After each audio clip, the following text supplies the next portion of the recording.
तो सरकार ने बिना कुछ समझे हुए बेरहमी से उनको पीटा है।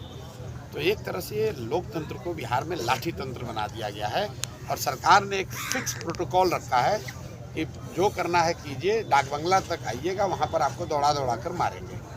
नीतीश कुमार ना आपसे मिलेंगे, ना आपके प्रश्नों का जवाब देंगे, ना आपकी बात सुनेंगे।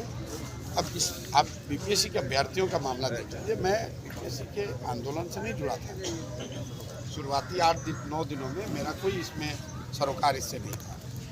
मैं किसी आंदोलन धरने में जाता नहीं, लेकिन इनसे इसलिए जुड़ा हूँ कि 25 तारीख को शांति से बैठे हुए छात्रों को दौड़ाकर मारा गया।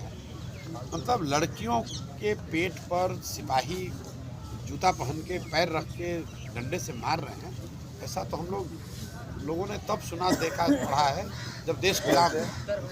फिर इसलिए हम लोग इनके साथ खड़े हुए हैं। और सिर्फ ये बात नहीं है कि एग्ज़ाम होगा नहीं होगा, वो तो छात्रों का मामला है। अब सरकार का अहंकार देखिए।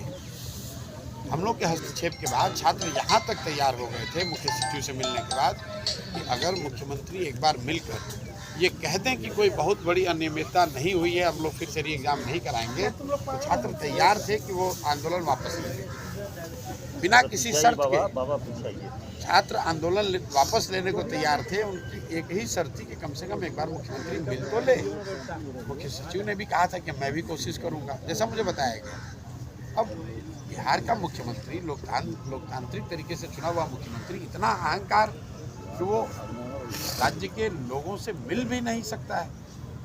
तो आप बताइए कि बिहार के लोगों के पास या उन छात्रों के पास क्या विकल्प बच गया?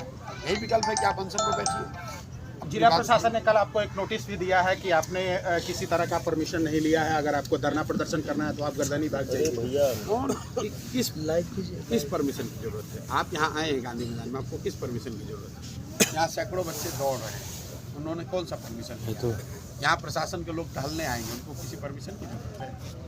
हम यहाँ आकर बैठे हुए हैं, हम कोई उपद्रव कर नहीं रहे, कोई ट्रैफिक हमने रोका नहीं, किसी को असहूलियत हो नहीं रही है, हम कोई मारपीट कर नहीं रहे हैं, कोई भाषण दे नहीं रहे हैं। क्यों परमिशन की जरूरत है? देश में किसान दिल्ली में करीब साल भर से ज़्यादा समय से धरने पर बैठे हुए हैं, आंदोलन मोबाइल सड़कों पर बैठे हुए हैं, उनको किसने परमिशन दिया? ये बिहार सरकार के चंद अधिकारियों ने सारे नियमों को अपने सुविधा के अनुसार इंटरप्रेट कर लिया है। कहाँ कोर्ट ने कहा है कि गांधी मैदान में नहीं बैठना है किसी को अनशन पर? दिखाइए तो जरा वो कानून।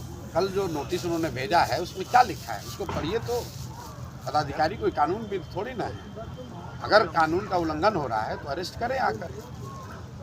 कौन रोक रहा है? अरेस्ट कीजिए और चलिए कोर्ट में, पता चलेगा कि हम कानून का उल्लंघन कर रहे हैं। हम कोई चोर बदमाश थोड़ी ना है भाई, हमने कोई डाका थोड़ी डाला। हम यहाँ बैठे हुए हैं, FIR तो इन्होंने हम पर पहले से कर रखा है, और FIR करने की क्या जरूरत है भाई? पहले से FIR है, पकड़ के दिखाइए, पकड़ लीजिए। पकड़ के क्या कीजिएगा? थाना में ले जाइएगा, 1 दिन रखिएगा, 2 दिन रखिएगा, फिर छोड़िएगा, फिर बैठ जाएंगे। भाई हमने जब कुछ किया ही है नहीं है तो आप किस अपराध में अंदर कीजिएगा? यहाँ पर जो भ्रष्ट हैं, बदमाश हैं, लुटेरे हैं, माफिया हैं, बालू शराब का काम कर रहे हैं, उसको तो प्रशासन कुछ कर नहीं रहा है। उसको ये लोग जाकर सलाम ठोक रहे हैं, उसमें अपना हिस्सा ले रहे हैं, पैसा कर रहे हैं, और हमको क्या डर दिखाएंगे? हमको कोई FIR का डर नहीं। आखिरी सवाल ये है कि प्रशांत किशोर का आमरण अनशन ये कब तक जारी रहेगा? भाई मैंने ये आपका पहला भी सवाल था और आखिरी सवाल भी अगर है तो जब तक सरकार रिस्पॉन्स नहीं करेगी तब तक जारी रहेगा। तो ये प्रशांत किशोर जो है अपने तमाम जनसुराज के लोग और बीपीएससी अभ्यर्थियों के साथ यहाँ पर पटना के गांधी मैदान में बैठे हुए, एक बार तस्वीर आपको दिखाने की कोशिश करेंगे। और पटना में कड़ाके की ठंड है और इस कड़ाके की ठंड के बीच बिना किसी भी ऊपर पर्दे का खुले आसमान के नीचे जो उनके तमाम समर्थक हैं, जनसुराज बैठे हुए हैं। और प्रशांत किशोर का सीधे तौर पर यह कहना है जब तक सरकार